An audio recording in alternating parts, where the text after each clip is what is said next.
Turn up the dive, feel the vibe, get ready to ignite. Untold stories in the airways, flying through the night. Experience voices, tales so bold. Streaming live, the truth unfolds. Untold Radio Network, where secrets come alive. New episodes daily, the mysteries thrive. Great guests, super chat, it's so I remember I. Share and subscribe, join the side where truth can't hide. Aliens in the alley, UFOs in the sky. Cryptids lurking, oh my, oh my. Ghosts in the hallway, whispering your name. The paranormal, the unexplained. Become a VIP, get the inside scoop. Unlock the mysteries, be part of the group. Live streaming stories, they're talking to you. Super chats buzzing, join the crew. Untold Radio Network, where secrets come alive. New episodes daily, the mysteries thrive. Great guests, super chat, it's a wild member ride. Share and subscribe, join the side where truth can hide. So if you've got the guts and you want to explore, tune into the Untold, it's what you're looking for. From aliens to ghosts and all that's unseen. Untold Radio Network, where the world's mysteries convene.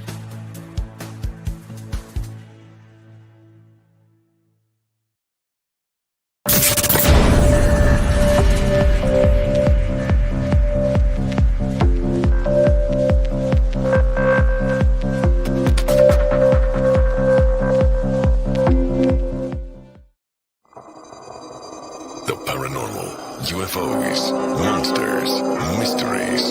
You're listening to Talking Weird. And now, from a cabin deep in the Northwoods, your host, Dr. Dean Bertram.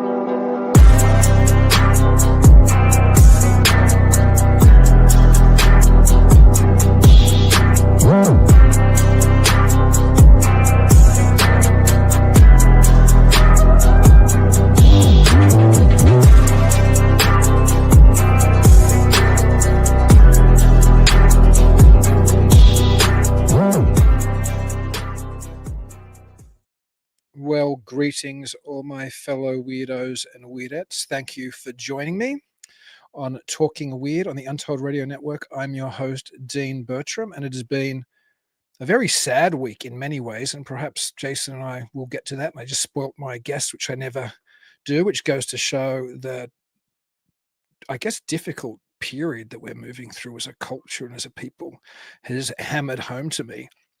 Anyway, like I said, I've given away who it is, but he's a very good friend of mine. He's an author, an illustrator, and a biblical paranormal researcher who lives in Waxahachie, Texas, which I probably pronounce wrong, like I usually do, with his children and beautiful, long-suffering wife.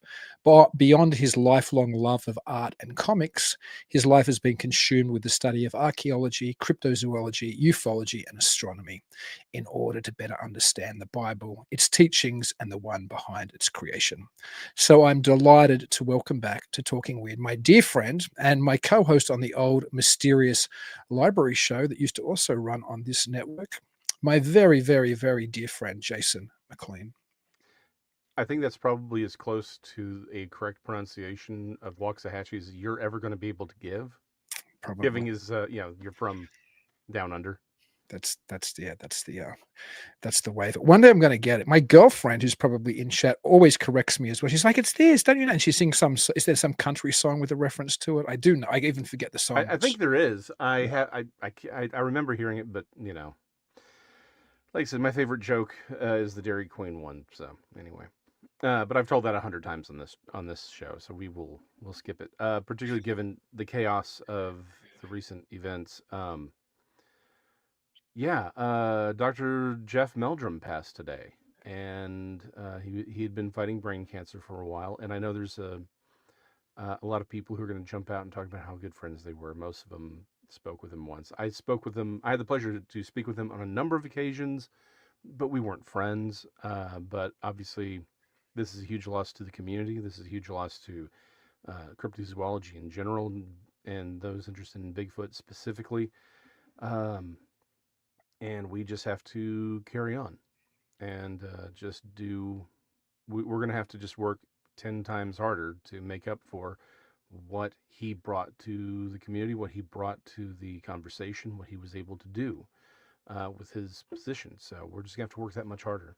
And again, we're going to miss you, Jeff. I never met the man. I always enjoyed watching him on documentaries and listening to him on shows and the like. He certainly to me seemed like kind of the new Grover Krantz. And when I say new, he's Yes. been in the area so long, but when Grover Krantz passed, Jeff Meldrum seemed like the person who filled that space, the, Yes. respectable academic who took the Bigfoot story not only seriously, but essentially subscribed to the idea that there is an unknown North American ape. So, Yeah. so that is that's so we lost a giant with Krantz, I guess, and we lost another giant with Jeff Meldrum. Yeah. And they both sort of came out of the same milieu. So it's again, the loss is very, very hard to quantify, but this is, yeah, it's a big loss for the community and for the profession. Like I said, it just means we have to work harder. It just means we have to be more diligent.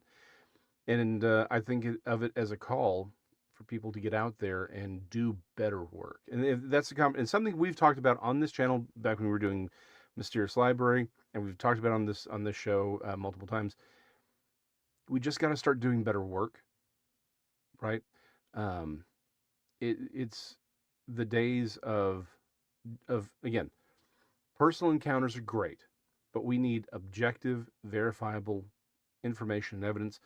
Everyone has to step their game up. We're no longer in a position where we can gather the evidence and then maybe give it to someone, give it to Jeff Meldrum for him to do something with. We have to be able to collect the evidence ourselves and start doing this. We just got to do the work better, because otherwise, then what he did was for nothing. So we are working towards that day. We all should be working towards the day when a better conversation can be had, sort of like what was happening 2 days ago on the congressional level. So, And before we move on to that, and that's obviously what we're going to talk about, I'd be remiss. I don't talk about politics on this show. The network doesn't do politics, and I don't think we have to talk politically about it. But there was perhaps, as you mentioned before the show, the JFK event really of our generation, and that's yeah, the barbaric assassination of Charlie Kirk. Wherever you are on the political spectrum, it should shock you that a public figure is shot in broad daylight at a political or a social rally, however we want to think about it. And I do think that the way that MLK and JFK and RFK are remembered, this isn't hmm going to be something that goes away. I saw somebody who didn't like Kirk the other day saying he's going to be forgotten straight away. He's not going to be forgotten. It's interesting. I noticed something in my feed incredibly fascinating today is usually I have a mix of people on both the left and the yeah, right in my feed. Usually on this day, September 11, notice how we haven't even talked about that. Normally right, my feed is filled with September 11 remembrances. I think I saw yeah, 2 today. The rest of my feed was essentially Charlie Kirk. In that effect, same, the effect of that assassination was so impactful on the national psyche, and certainly people who are probably center to right of center, but even people on the left who are compassionate. It was so impactful that we essentially forgot September 11. yeah. That's I noticed saying something. yeah, I noticed the exact same thing. Where I saw maybe two or three things about 9/11, and then which, again, we were mentioning before. It's like for those of us who are a little bit, I mean, I earned the gray on this beard very, very honestly with three kids and my particular job. But that being said, those of us who were born, Gen X and younger, you know, uh, in many ways, 9/11 was our Pearl Harbor. And I think this is going to end up being the Kennedy assassination as far as impact. And it's, yeah, this has just been a weird couple of weeks, and this has been the last a weird couple of days with everything that's happened. So I think if anything, my takeaway from all of it is the world's always going to be chaotic. There's always chaos. There's only, at the end of the day, there is only God.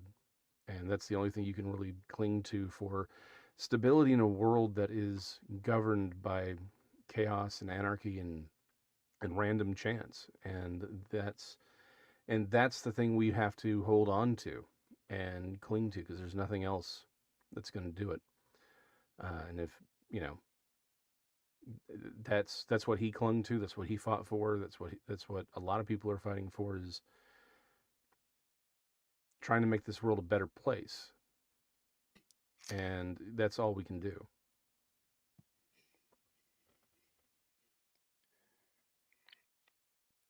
It is something that I think is going to stay with us for a long time. And I think we aren't going to even be perhaps the same going forward as a nation, the same way we weren't the same going forward after JFK, or we weren't the same way going forward after Pearl Harbor, or after Yeah. after 9/11. Anyway, that isn't what the show is about today. Of course, there's already conspiracy theories floating around, and it's quite possible. I mean, it's quite possible. That's why I don't want to point fingers at anybody. I have no idea who pulled the trigger on Charlie Kirk, but whoever it was an evil person, whatever the purpose.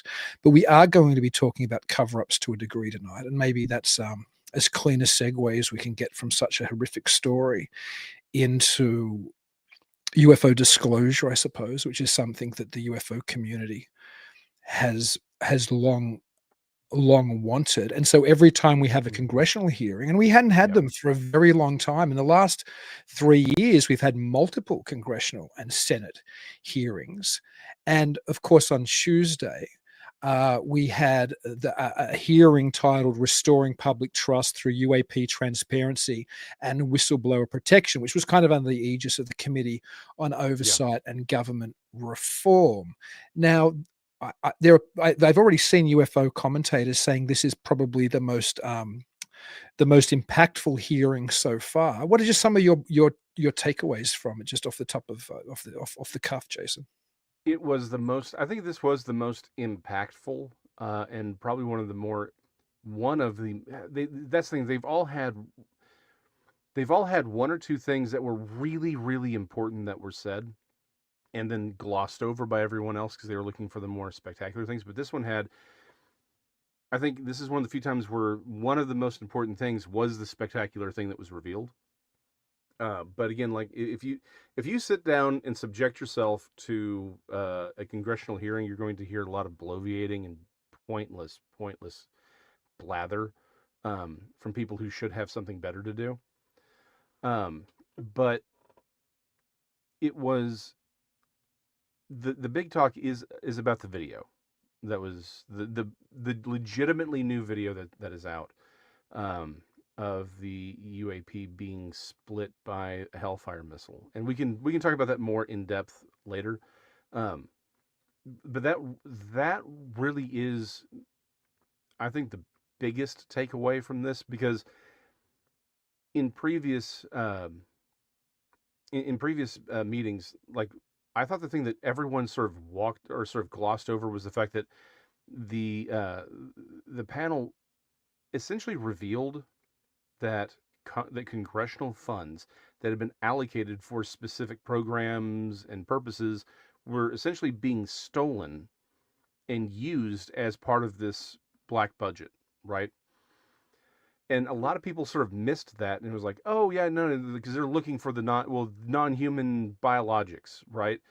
And I'm like, okay, yes, that's the flashy thing that gets everyone's attention, but it's like they just said that we don't have an actual government. Like that's literally what we just said, because if they can just take money from that Congress is allocated for whatever the hell they want to do, we don't have a government. This time, I think for me at least, the big takeaway was this video, and I think it underscores why. We talked about this at the time, because I think we were still doing Mysterious Library at the time, or at least it happened right after when they made the change from UFO to UAP. We talked about that and the importance of it. And one of the things I said is the change from UFO, to UAP, I think, is much more telling than we realize, because they're trying to tell us something with that and prepare us for for something that's not on our radar right now, right? Because UFO almost, I mean, not just psychologically, it's an object. It is sort of almost definitionally a craft of some kind, or you could argue a drone.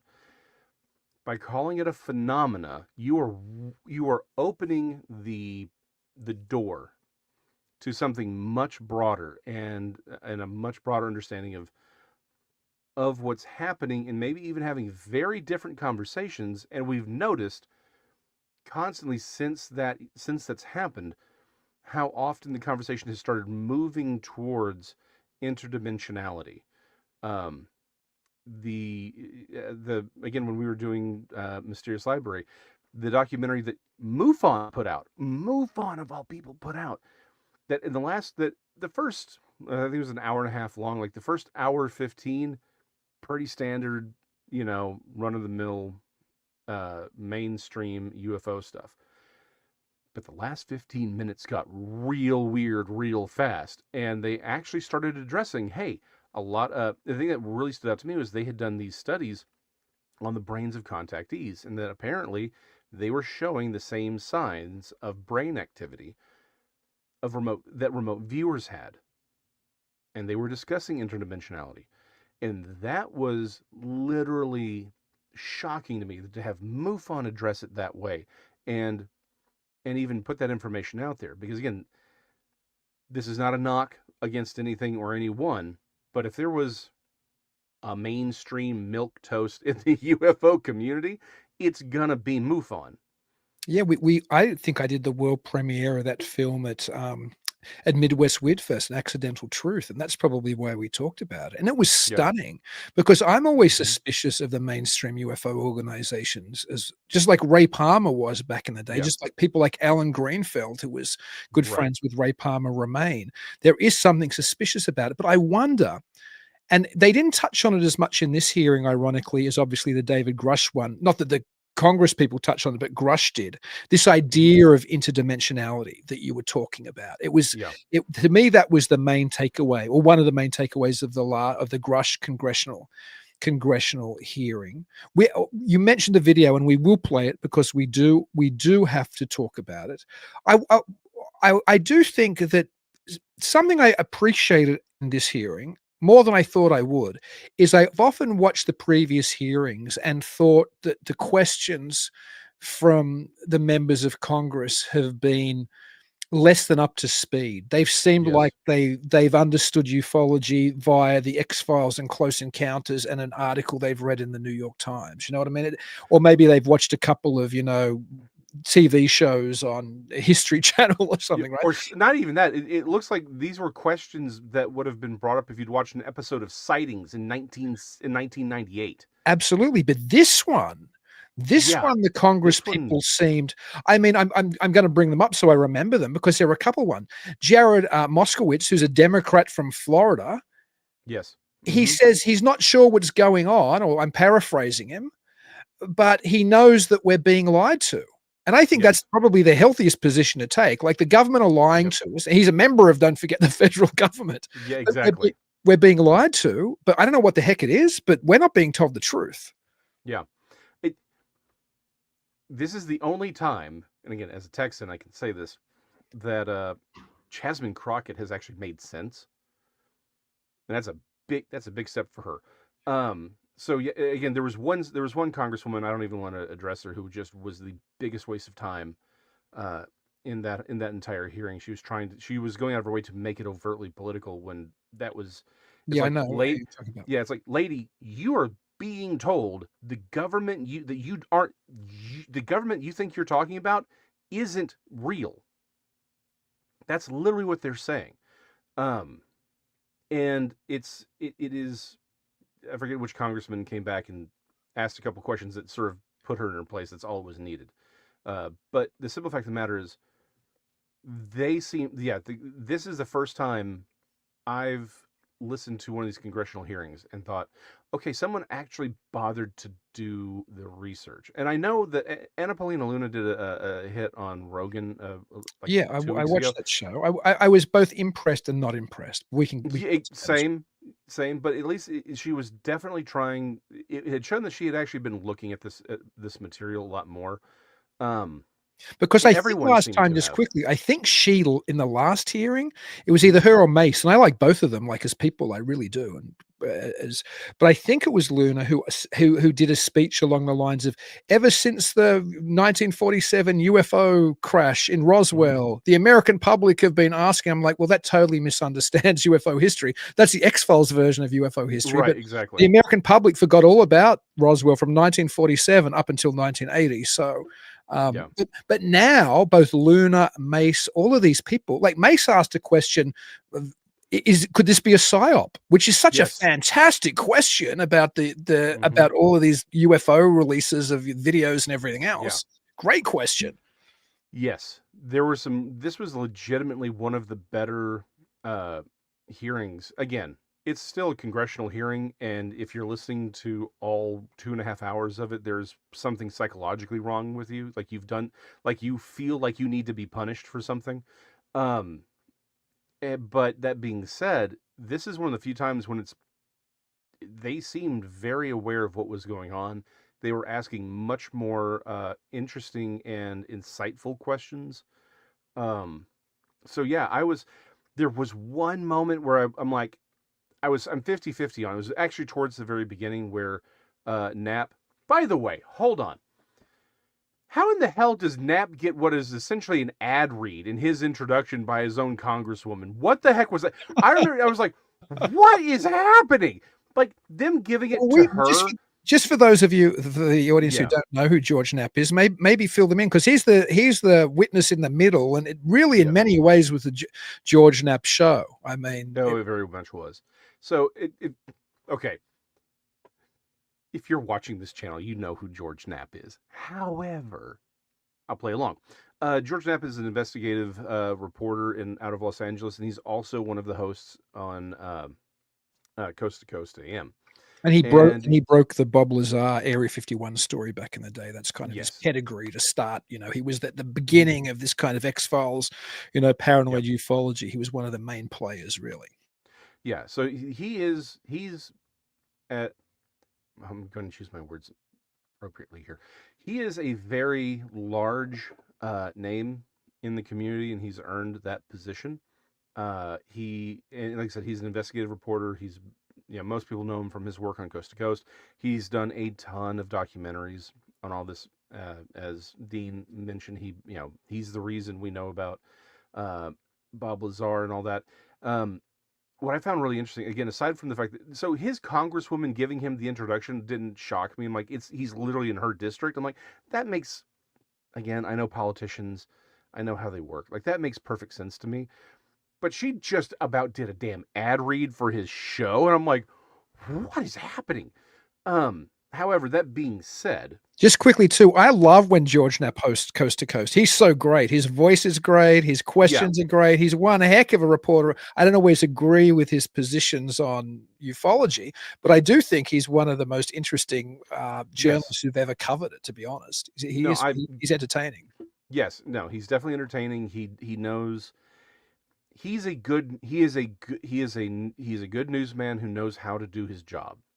I'll say it that way. I want to keep a few things behind the vest for a little bit, though. That having been said, I'm 50-50 on at the very beginning, after he was given. I'm going to try and keep it PR friendly here. His very odd introduction.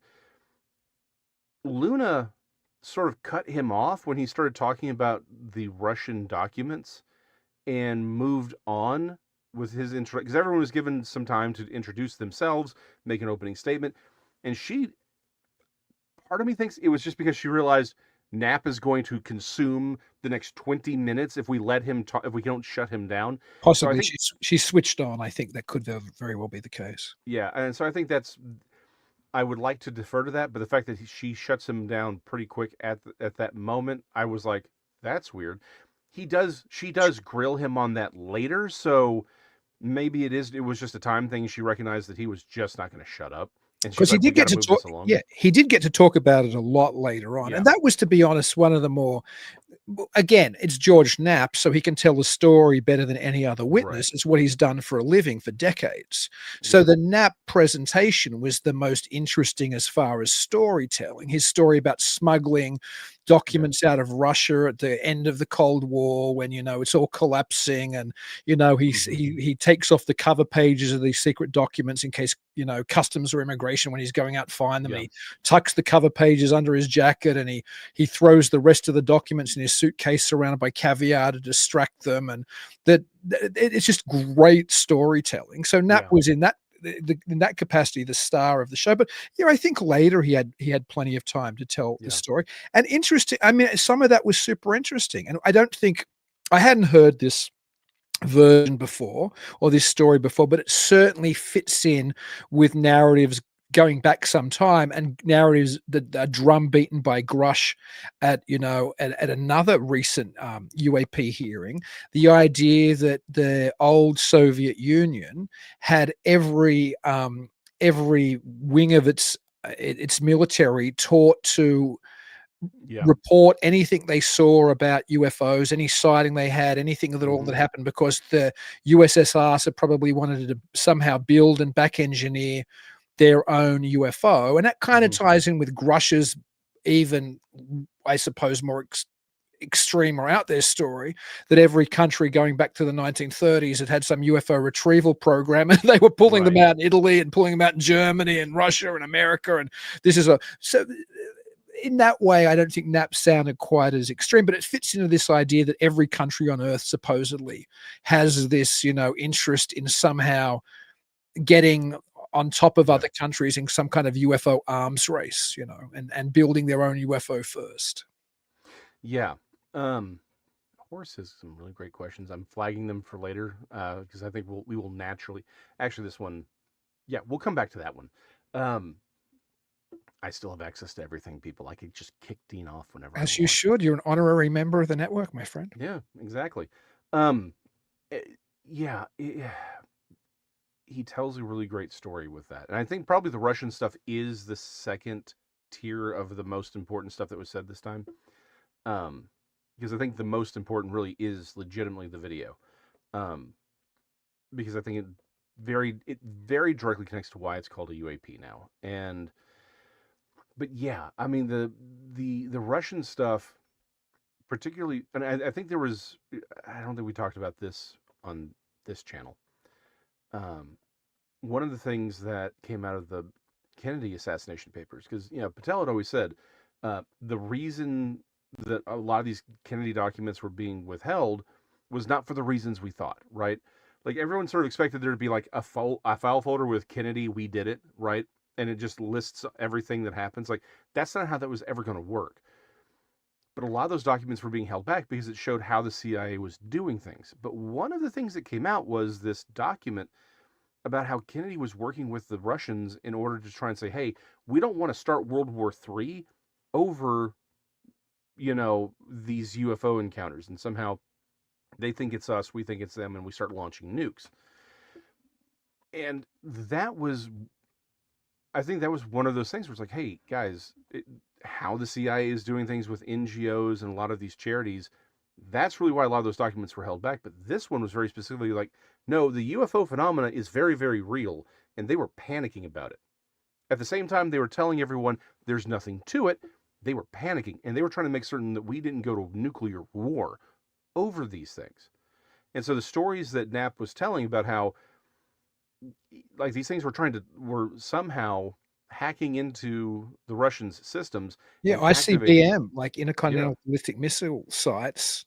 I've heard stories like that about American intercontinental ballistic missile sites Mhm. being hacked by UFOs.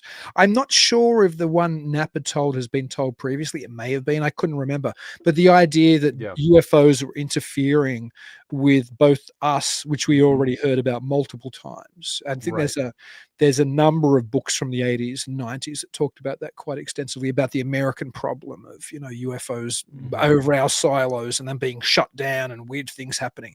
But there was a Russian equivalent as well. That was certainly another interesting part of the hearing. Yeah, I think that one was new to me. I think the problem is it's a story that's so similar to a lot of things that we've heard here in the US.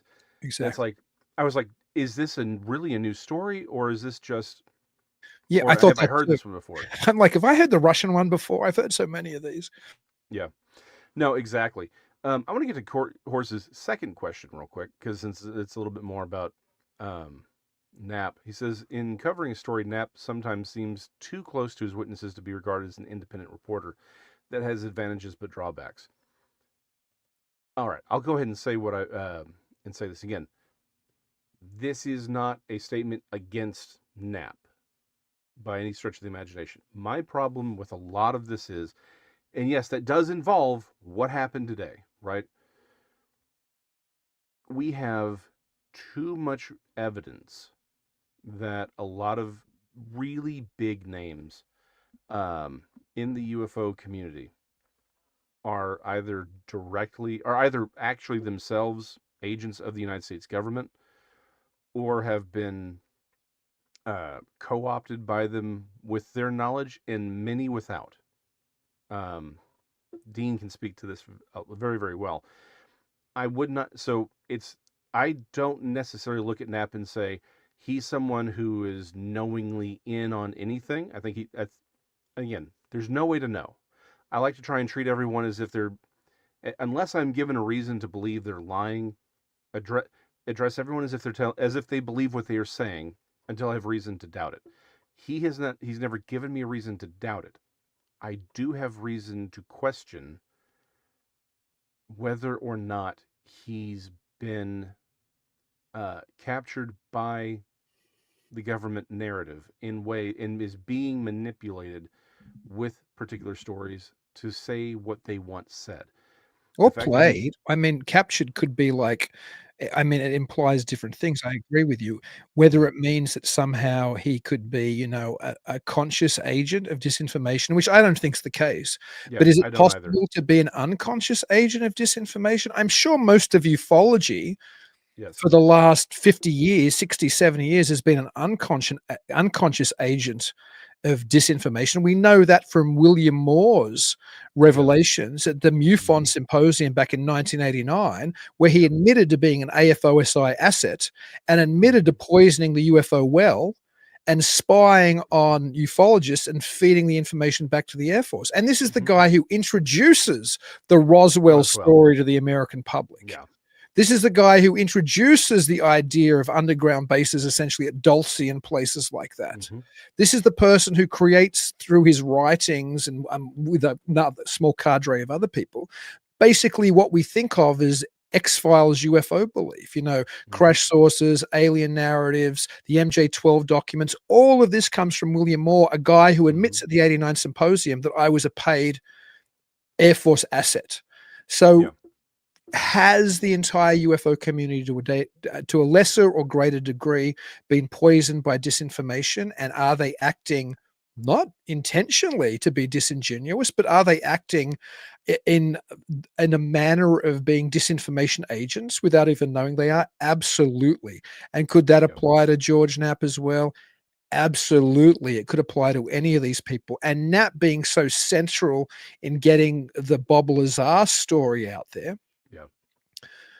I was conscious of how much all of these stories have impacted the narrative. I really like Tim Burkett, by the way, the Republican. Where's he from? Tennessee, Republican. Tennessee. Yeah, from Tennessee. But he talked about Roswell in this hearing like it was a given that there was an extraterrestrial craft that crashed at Roswell. He didn't even explain it. He's just like, well, you mean that Lockheed Martin had these Roswell, and it's like, we're really putting the cart before the horse when we're doing these type of investigations, and we're approaching them on the assumption that Roswell was a genuine extraterrestrial crash. And there's all kinds of reasons, and there isn't even one. There's lots of different reasons and lots of different theories why this might have been something very different to an extraterrestrial crash.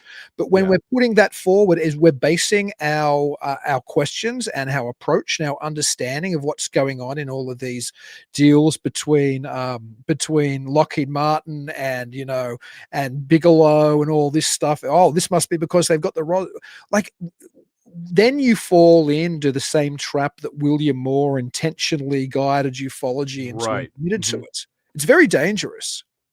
Yeah, and one of my favorite quote from Deep Space Nine.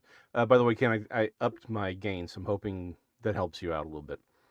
One of my favorite quotes from DS9 is, "I believe in coincidences. Coincidences happen every day, but I don't trust coincidences."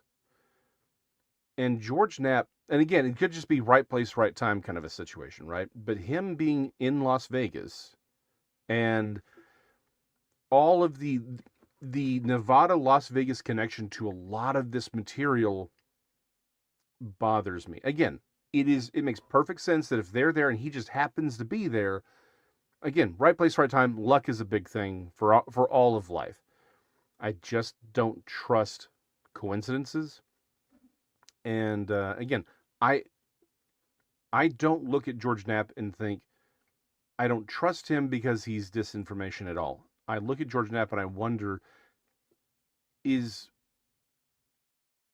how convenient is he? Seems like a convenient person to launder material through. He thinks he's getting real material, and what he's doing is, again, just relaying information that they want out there in the way they want it relayed. Because you can give something that's 90% truth, but there's a kernel of an untruth in there, and that one untruth could shape and turn how you're facing something. And so again, we've been talking about the video. Let's go ahead and play the video, because I do want to go to Horace's first question, which I think is really, really on the nose, because Horace is awesome. But let's do the video, because again, this is one of those things where this is probably the biggest thing to come out of this hearing, and I think it underpins the conversation we've been having about UAPs the whole time. And I think and why we need to play it, obviously, because it's a very interesting video, and I will just set it up a little bit with explaining what people are about to see. I actually got this from Ian Stephen of Alien Wisconsin, who I've played a film of his at the festival at Midwest Weird Fest. You should go check out his channel. Anybody who's listening, Alien Wisconsin. He's very thorough. He's very talented, and I couldn't find a download link for it. I knew he had it because I know he's on top of everything. Like, can you send it to me? And he said he also got given this information, I'm assuming by people in the know. And he said, this is a drone video taken off the coast of Yemen on October 30, 2024. It was filmed by a US MQ-9 Reaper drone. I'll show you an image of what that looks like in a minute. It's as large as an airplane. You're also going to see a missile fired at what we're going to see, and that's a special type of anti-airplane missile, and it was fired from a different US MQ-9 Reaper drone. So basically, what we have in this situation is two Reaper drones tracking an unidentified aerial phenomena, a UFO, as we probably would prefer to say. This is what those drones look like. You can see they're not like tiny little drones. They're like a serious piece of military hardware, which are weaponized and can do all kinds of incredible and terrible things. So I'll cue the video now, and we'll play it, and then we can dissect it maybe after we've looked at it, and even play it again if we have to. Since this is still there's an audio version of this, we'll narrate it a little bit for those who are listening on audio. Sure. Okay. Well, let's get ready to watch. And here it goes in about 2 seconds. So for those who are listening on audio, what you have is, I believe it's a FLIR video, so it's black and white. And there is what looks like, again, tic-tac shape, right? It's moving at a sizable speed over the ocean near Yemen, and a Hellfire missile just went through it. So the Hellfire missile didn't explode. It went through the object. The object spins around like it's made out of a fluid. 3 different orbs or particulate matter come out of it, but they continue on their trajectory as it had before, seemingly unfazed. Yeah, let's play it again so people can see it. Notice, so when it's traveling kind of in, I guess, the bullseye in the middle of the or the framing device in the middle of the screen, you'll see something come from the top left-hand corner and kind of shoot through it, and it kind of changes the trajectory of the object. And then, as Jason said, it looks like 3 other objects. You would think maybe they were debris if it was only a still image, but those 3 other objects that come out of it continue to travel with it, which is super strange. So let's play that again. And the thing that's again, this is why it's really shocking. It doesn't move through it like it isn't there. The object, its trajectory is affected, and it moves as if it's like Jello. And it's about to come the hit. They're about to see it, I think, right? We're almost there. And there we go. Boom.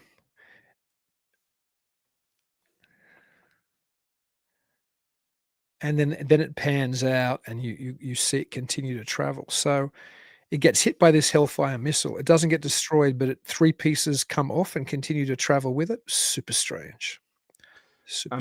Yeah, its behavior would indicate that this was, again, almost like a contained liquid, not something made out of materials that we would use. And this underlies, again, why I think the whole change to UAP was so deliberate. What, 6-7 years now that we've been living with this UAP instead of UFO. Again, at the time we talked about this. I think this was a very deliberate change that people it was being reframed as they're not all, at least not all of them, are craft in the way we would think of this. The question I was waiting for somebody to ask, but nobody ever did, is this, could we be dealing with a life form, not a craft, not a drone, not something manufactured, but could we be dealing with a life form, something that is organic, or at least organic in a, I mean, again, may not be something that is, how would Spock say it? Life just not as we know it, right? It may not be organic in the way that we would think of something organic, but something that would really fall under the idea of natural life rather than a created craft. And what's really telling is the Hellfire missile that you see hit it, like it's, again, it looks like a little small elongated tic-tac that hits it.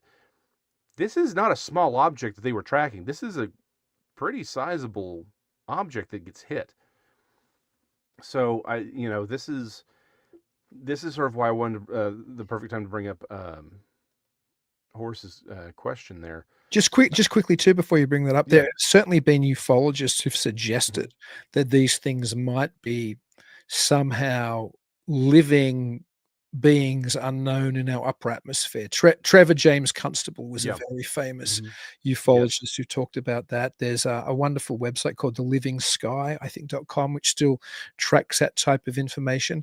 Kenneth Arnold, the most famous UFO witness, arguably of all time, who out of his experience comes our original terminology long before UAP, long before UFO, a flying saucer who saw 9 crescent-shaped objects flying past Mount Rainier in Washington State when he was piloting his private plane back in June of 1947. He later in his life thought that these things may have been some type of biological life form. So it's interesting that you bring that up because it Yeah. isn't a position which is often presented in ufology, but there have been individuals, well-respected individuals Yeah. within the UFO community who have presented that hypothesis. As anyway, to Horace's question that you wanted to show. Well, no, yeah, and I'm glad you pointed that out. Again, this is not a new thought to me, right? But just seeing it, when you see the video, it's like that really should be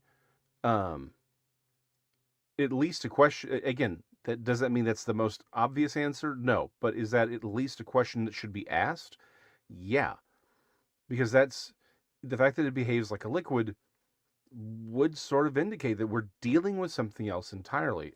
Which brings us to, I think, one of the best questions that I've gotten in a long time. Of course, it would be from Horace, because we were talking about how often the word interdimensional had been pulled up and brought into this conversation on the government level, which we find it very odd.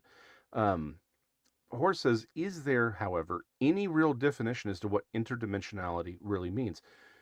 And this is something I've talked about for a while. Dean and I have discussed this publicly. No, there isn't.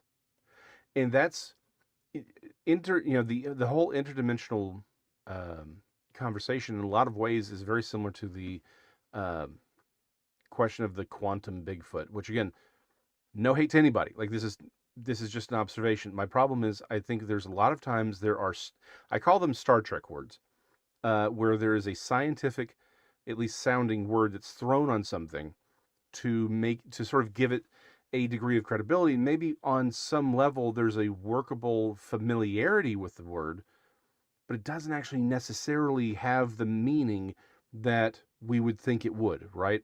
Like, we don't necessarily understand what dimensions even are from, in a true academic sense. Like, as far as these conversations are being had, most people think of interdimensionality, they're thinking, okay, like another dimension, like, the Marvel movies where there's an alternate, Doctor Strange, or there's an alternate Flash. And it's like, that's not really what's being discussed here, right? I think it gets lost in that sometimes. So it's interesting because I take Horace's point, and Horace Smith's the Emeritus Professor of Astronomy and Physics from Michigan State University. For anybody who watches the show regularly, he's been a guest and he's regularly in the chat with very insightful questions. Yeah. I think that one of the problems with the interdimensional hypothesis that maybe Horace is poking at is that its meaning is so it can be ephemeral, but I think the way that it's often meant, and this is the cheapening of it, I think if we hear a congressperson asking about interdimensionality, or if we hear, your average talk show host talking about it, or it thrown out there, even in a lot of the UFO literature, it's just an alternative way of saying extraterrestrial, meaning they're not from out of space, but they're the same. They're not from another planet. They just come from another dimension and they fly here, and they're spaceships from another dimension. But it doesn't acknowledge the weirdness that I think interdimensionality as a concept might actually suggest. I think there were thinkers, Raymond Palmer being one of them, John Keel being another one of them, Patrick Harper, Jacques Vallée to a degree, that thought that these things operated differently to the reality that we were in, and they were from a different reality or a different mode of being, in many of the ways that older religious traditions talked about this, the way that older Gnostic traditions and Neoplatonist traditions talked about there being other truths beyond the sphere that we were inside of. And that's a great tie into biblical reality as well, that there are these things that can interject or inject themselves into our reality, but then they can leave. And to me, when I think the best use of interdimensional, even though it's confusing to a degree, if you start to try to get into the application of physics and different dimensions and string theory and brain theory and all this other stuff, if I was to use the term interdimensional, which I don't think I do that often, I probably do occasionally, I tend to mean that these things don't come from our normal three-dimensional, physically, constrained reality. They come from out there and they inject into it. And I think that's the way most of the writers, and I can't speak for them, although having read most of their stuff, I probably to a degree can. I think that's the way most people who've thought of these things being different to us and somehow leaking into our system have also meant it. So when interdimensional is used, like, well, they're just coming through another dimension, flying in portals through their flying saucers, that to me is a cheapening of the concept that these things are stranger and weirder, and when they interact with us, they interact in the way that science fiction authors like Philip K. Dick have talked about alien intelligences interacting with us. It's far more. Anyway, I don't know if that answers Horace's question, but I think that's the best way of looking at an alternative interpretation of where this stuff comes from. It's something we can't really even wrap our heads around because it's not from here.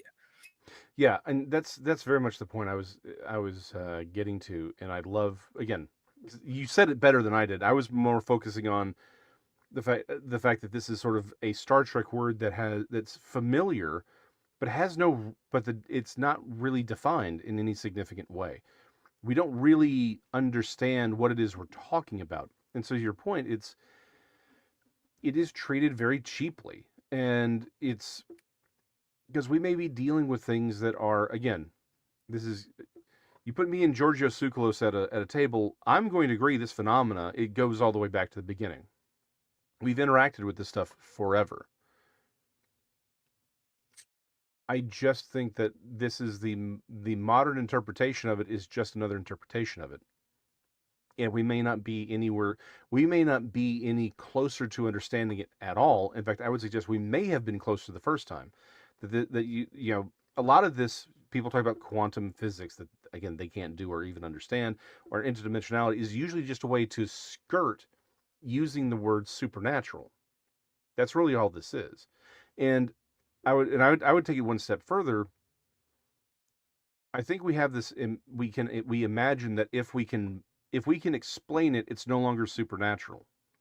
Well, that's not necessarily the best way to think of it either. It's this entire phenomena is interacting with this very. In fact, one of the key things that it really stuck in my head was one of the eyewitnesses. I forget which one it was. I think it was it Noosa Kelly, who when they noticed the thing, like he was with other police officers. I think they're all MPs. They noticed it. Once they noticed it, it came to investigate them and moved over his house specifically.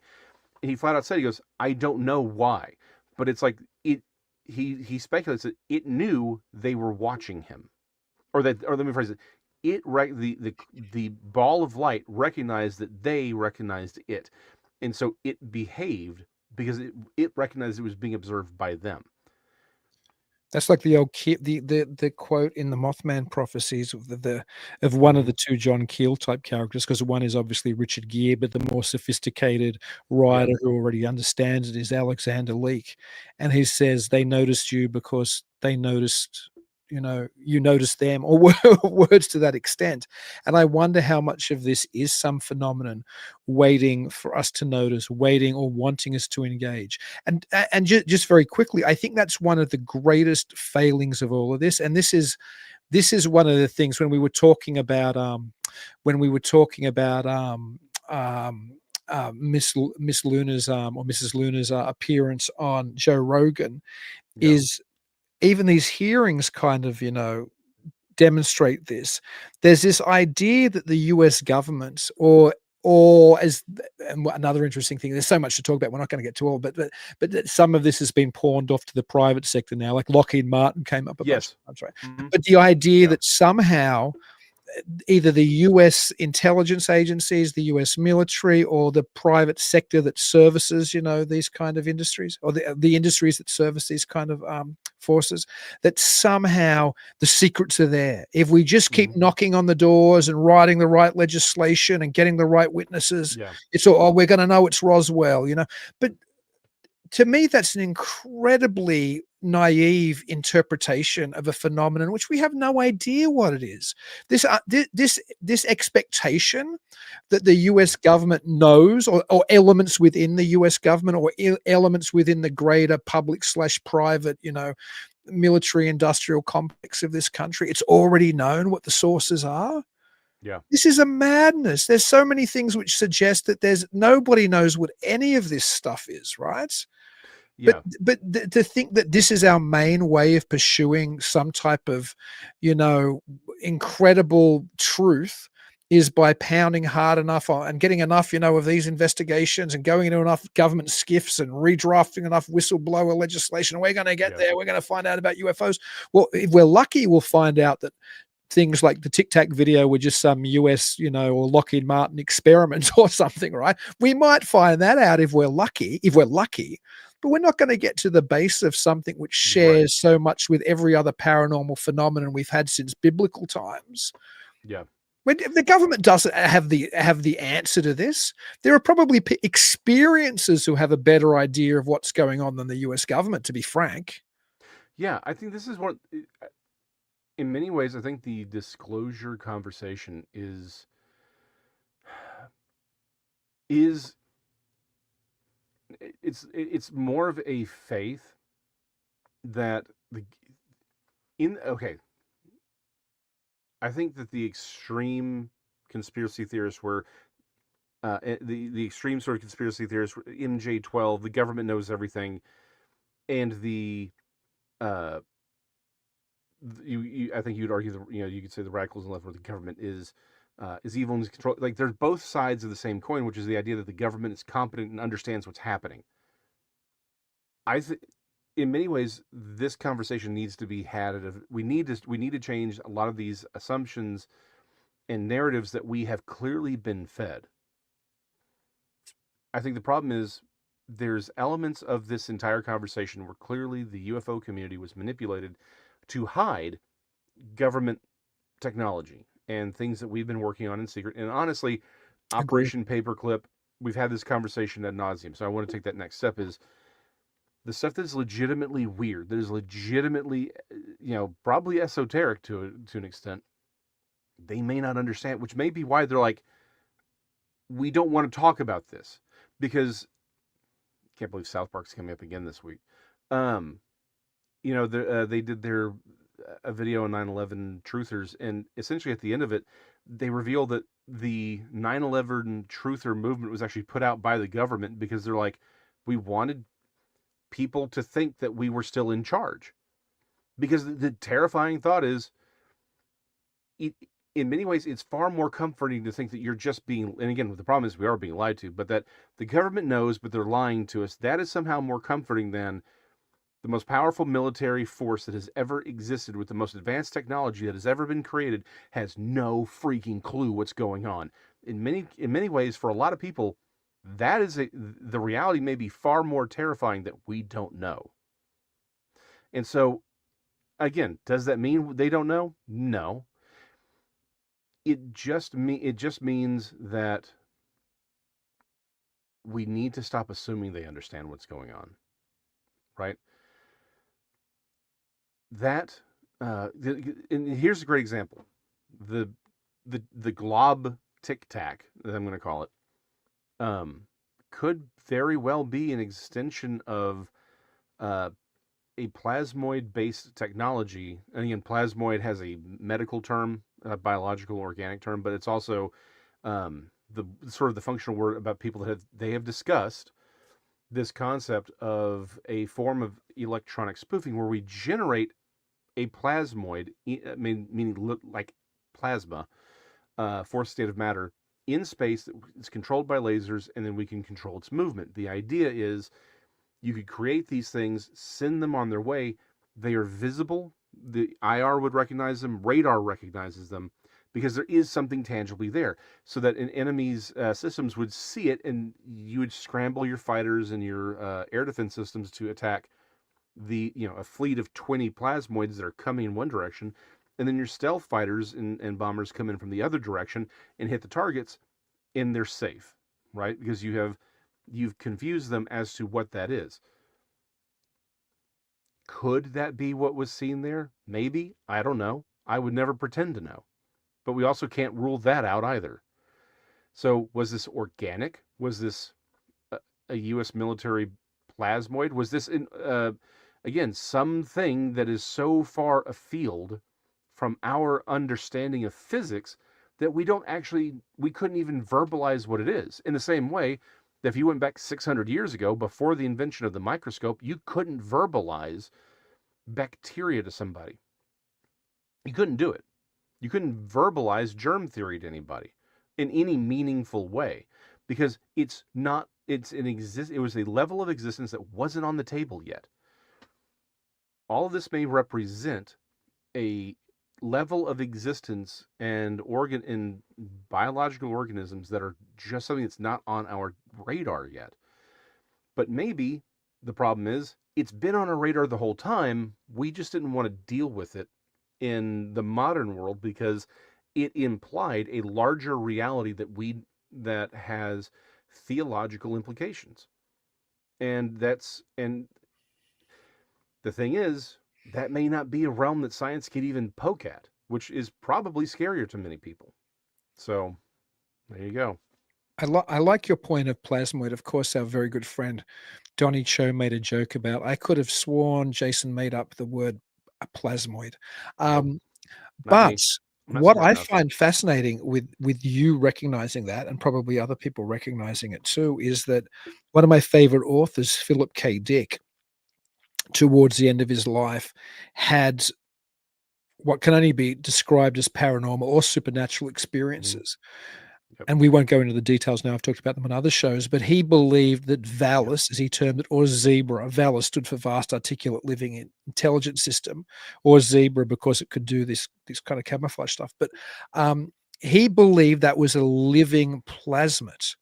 So when you see that thing come apart when it's shot, and I do think that Dick had some type of genuine experiences. Philip K. Dick was a Gnostic Christian.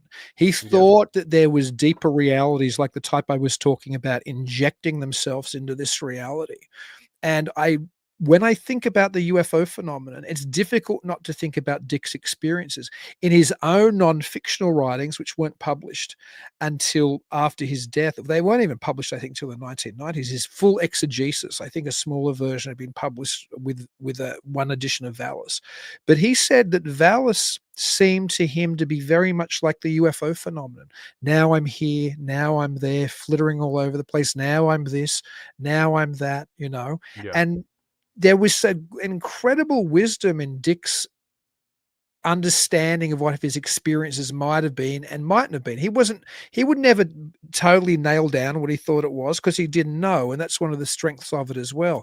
But this description of some plasmate force that we don't quite understand, or plasmoid, or whatever terminology we want to use, maybe those things are far closer to the truth than some, technological Roswell crash. And it's interesting too, another one of the witnesses, which we haven't talked about, we're running out of time, but Dylan Borland, who I guess is the new, he's the main whistleblower really of this. And I'm not sure how impressed I was or I wasn't with his testimony, but he talked about having seen a 100-foot equilateral triangle craft, which he described as either being fluid or dynamic metallic, like its body. And he went on to talk about how he'd been, harassed by various agencies and how now he was unemployed and on unemployment benefits, and how that he kind of, talking about these things had been problematic, and his experiences with Arrow had also been.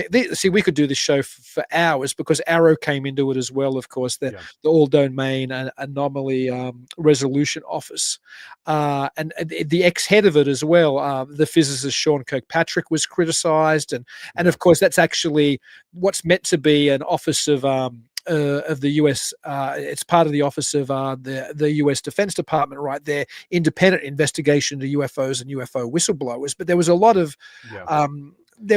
of things which weren't nice said about Arrow, or a number of things in this hearing. So it's like there is some infighting between these agencies of aiming for disclosure or not as well. Anyway, I'll let you have the last word because we could talk for another 2 hours and we don't have another 2 hours. Very much so. There was a lot said, and I would say the easiest wrap up is we should not necessarily. It's very clear the United States federal government does not want. it has its own agenda with all of this. And many people have butted up against whatever that agenda is. And I would suggest that even the conversations being had right now, even though it is very, not anti, but it is very directed and antagonistic towards what's been happening, I would just say don't fall into the trap that means the conversation we're having now is as honest and forthright as we would like it to be. We are talking about a government that has probably countless billions of dollars and 60 years to learn about psychological operations by doing inhuman experiments. They know how to manipulate a story to tell us and lead us in a direction that they find useful. So I would just say it is worth the listen, except for Congresswoman Lee. That was the biggest waste of time. But it is worth listening to and keeping abreast of, but just don't fall into the trap of, well, everything these people are saying is true. Because even if everyone on that panel is 100% honest, it doesn't mean that they are giving you the facts. It just means they are giving you what they know from their perspective. And that perspective can be just as manipulated as anything else. We just don't know. We have to hold all this with an open hand and just be very cognizant of what you're hearing and how you're hearing it and from whom you're hearing it. Not because that anyone on that panel is lying. I don't think any of them are. But that doesn't mean that our conclusions about what they're saying is right either. And so just be cognizant that the answers to all this may be something that isn't on the table right now because we don't even understand the universe we live in. Horace and I have had minor conversations about this online. A lot of string theory right now is coming under fire because it has yet to yield a lot of the thought, the ideas that it would tie a lot of these things together. It's proven almost fruitless. So it's entirely possible that we still don't even understand what this is right now, much less what something else is. So let's just hold all of this with an open hand and let's be skeptical of everything that we're hearing, because the universe may be much stranger. This phenomenon may be much stranger than we are giving it credit for, and that may be what's keeping us from advancing.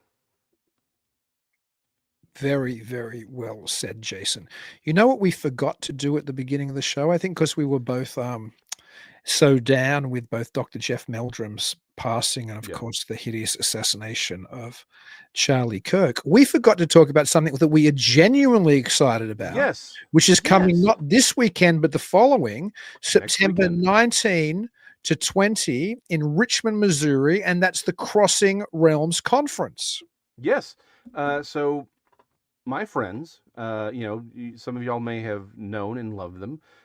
Tex Wesson, even Donnie Cho, Bigfoot Michigan Rob, Paranormal Paul, the Blondes, the Booze, and Monica Rollins, and even Randy Gilbert, Truth and Tinfoil, my favorite tech troll.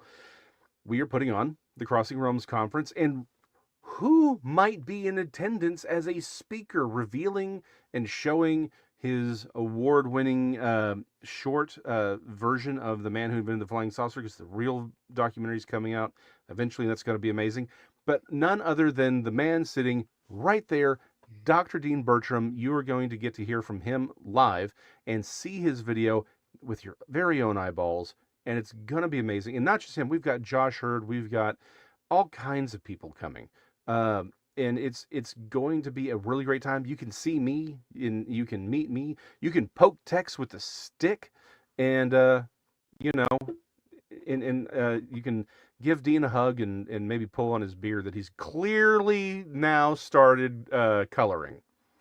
Maybe a little bit, but the reality is, I encourage people to do this. So many of my best friends on the planet, I haven't met you yet, you already are, but I'll be meeting you there, are people that I've met at science fiction film festivals or horror yeah. film festivals or genre film festivals or paranormal conventions. Like literally my friend list, the people I'm super close to, are people that are in this space that I never would have met if it hadn't been for festivals and conventions. And that's because in our day-to-day lives, whatever we do, the chance of bumping into somebody that shares a passionate interest in all things strange, right? It's not that regular. You might like meet somebody who kind of likes Bigfoot or kind of watches Ancient Aliens or something, but to find somebody who's likely as into it as you are if you're watching this show or listening to this show or other shows in this space, all right? Yes. It's pretty rare in your day to It day. is. In your 100%. But at a place like this, you'll meet people with common interests, and it literally can be life changing. And I don't say that to try to get people to go to Crossing Realms. I say it because it's happened to me. The last paranormal convention I was at was Milwaukee Paracon. I have 3 amazing friends now from that convention that I never would have met, including Ian Stephen, who sent me the video of the drone being shot at, or the drone shooting at the UFO tonight. That's because I went to that convention. Now he's a great friend and a great asset in, my own investigations and interest in this space. Not to mention running film festivals for almost 2 decades, the amount of people who are my best friends who I've met there. So I encourage anybody who's in the Missouri area, or even if you want to travel for a day like I am, like I'm driving 10 hours to get there or something, it can really, if you want, and Jason is traveling that far as well, the people there, you could very well become lifelong friends with. In fact, I'll be really surprised if I don't meet people there who are going to become friends for the rest of my life. Very surprised, because it always happens. Yeah. No, Dean is right. If you're within driving distance, again, you're an American. 10 hours is a commute, dang it. Coming out, the tickets are cheap. I want you to come and meet and meet your meet all of us in person. Recognize that we are real people. We're not AI, and hang out. And Dean, let's all be buddies for the rest of our lives. I want to break even. Dang it! You come and buy like 3 tickets. Buy 3 tickets and give them to random kids on the street and be like, "Hey, go experience weird crap for a couple of hours. It'll put hair on your chest or something, But yeah, come out, have fun. It'll be great. It's gonna be amazing. This is I would suggest this is going to end up being one of the biggest, not biggest per se as far as numbers, but I think it's going to be one of the most impactful, because this is in many ways, we're having conversations at this convention that people aren't having anywhere else. So be there, be square, and Bino from Oz, grow that beard. Join us. I'm going to play the teaser trailer for Crossing Realms, which is Doug Hychek, who is obviously the mastermind behind the Untold Radio Network, and also was the creator of Monster Quest. He's also, through this network, one of the main, if not, I think the main sponsor of the festival. So I'll play an amazing little clip for it to encourage you all to come, and then Jason and I will come back and say goodbye to you all. Crossing Realms Conference is coming this September 19th and 20th to the Eagleton Civic Center in Richmond, Missouri. Tickets to this landmark event are on sale right now at Eventbrite. The powerful speaker lineup will cover topics from Bigfoot, UFOs, and aliens, so you will not want to miss attending this amazing 2-day inaugural event. Again, that's the Crossing Realms Conference, this September 19th and 20th at the Eagleton Civic Center in Richmond, Missouri. Please mark your calendar and get your tickets before they vanish. Space is limited. Yeah, it's going to be one heck of a weekend, and I encourage as many of you who can to get there. Absolutely, 100%. See y'all there. And until I see you next, Jason, which will be at Crossing Realms, again, September 19 to 20 in Richmond, Virginia, and until I Missouri. See, I want to say Virginia because of Richmond. Who doesn't want to say Richmond, Virginia? Richmond, Missouri. In fact, I was at another festival I couldn't get to, Genre Blast, because my daughter had eye surgery like a week or so ago. Where's Shaver Mystery, which I'm playing, won Best Documentary for the 9th time at the festival run. But so I got super confused because that was in, I think, Winchester, Virginia, and this is in Richmond, Missouri. So to have your next 2 screenings being in Richmond, Missouri, and Winchester, Virginia becomes incredibly I complicated. can imagine. to Yeah, get that the- would be to get the difficult for anyone. I imagine it's worse for you being an Aussie. Of course, because we're mildly touched. But to try that again until I get to see you in a little over a week's time in Richmond, Missouri, at Crossing Realms, September 19 to 20, Jason, until I get to hopefully see everybody else, same weird time. In fact, it's the new weird time because we've just moved from Tuesdays at 9 p.m. to Thursdays at 9 p.m., but definitely the same weird network, the Untold Radio Network, which will be next week. Please keep it weird.